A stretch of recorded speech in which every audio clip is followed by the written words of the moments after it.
Assalamualaikum warahmatullahi wabarakatuh. Kami di sini dari kelompok 13 akan menjelaskan tentang pemanfaatan lingkungan belajar dan teknologi internet dalam pembelajaran PAI. Sebelumnya perkenalkan dahulu anggota dari kelompok 13. Yang pertama ada saya sendiri, Sevina Trimurtiana. Yang kedua ada Hanifah Lufizakiyah. Dan yang terakhir ada Naura Askiatunisa. Langsung saja, yang pertama penjelasan tentang pemanfaatan lingkungan belajar dalam pembelajaran PAI. Lingkungan merupakan salah satu sumber belajar yang sangat penting dan memiliki nilai-nilai yang sangat berharga dalam rangka proses pembelajaran siswa.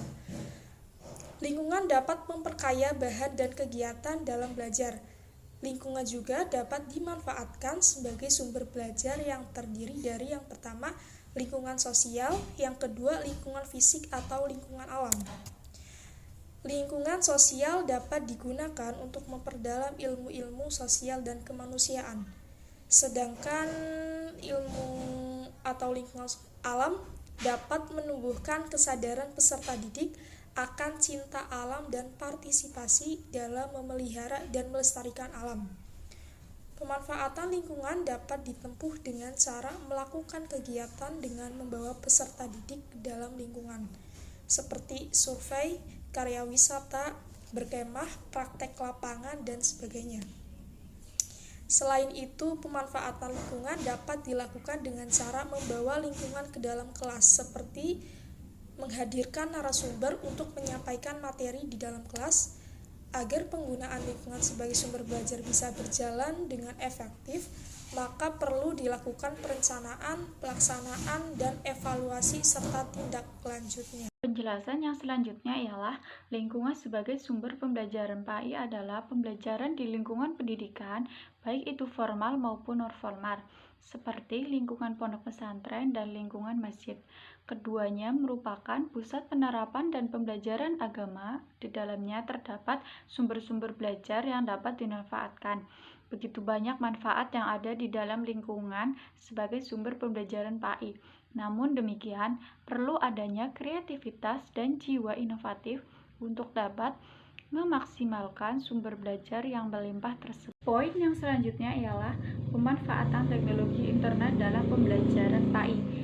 Di era globalisasi dewasa ini sedang mempengaruhi sosial budaya masyarakat Indonesia umumnya, khususnya pendidikan Islam di sekolah-sekolah. Manusia tidak bisa menghindarkan diri dari proses globalisasi tersebut. Apalagi jika ingin survive dan berjaya di tengah perkembangan dunia yang kian kompetitif di masa sekarang dan di masa yang akan datang, perkembangan teknologi ini merupakan salah satu bentuk dari tuntunan internal bangsa Indonesia, di mana teknologi sudah menjadi bagian dari kebutuhan dalam dunia pendidikan dan tantangan eksternal global yang secara nyata menuntun bangsa Indonesia untuk menguasai sains dan teknologi agar tidak ketinggalan dari negara-negara lainnya yang lebih maju. Materi selanjutnya yaitu teknologi informasi dan komunikasi pada dasarnya memberikan pengaruh yang sangat besar dalam meningkatkan sumber daya manusia. Nah, hal ini berarti teknologi informasi dan komunikasi dapat dimanfaatkan dalam dunia pendidikan. Dalam Al-Quran juga disebutkan bahwa bagaimana menghadapi perkembangan zaman secara global dengan menggunakan akal pikiran secara maksimal yang berbuah pada penciptaan dan pemanfaatan teknologi untuk kepentingan manusia, sehingga manusia mampu mengaplikasikannya dalam kehidupan.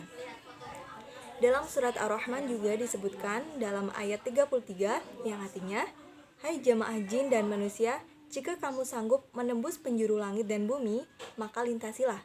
Kamu tidak dapat menembusnya kecuali dengan kekuatan." Ayat tersebut menjelaskan bahwa memberikan isyarat kepada manusia agar mampu menjelajah alam dengan menggunakan kekuatan.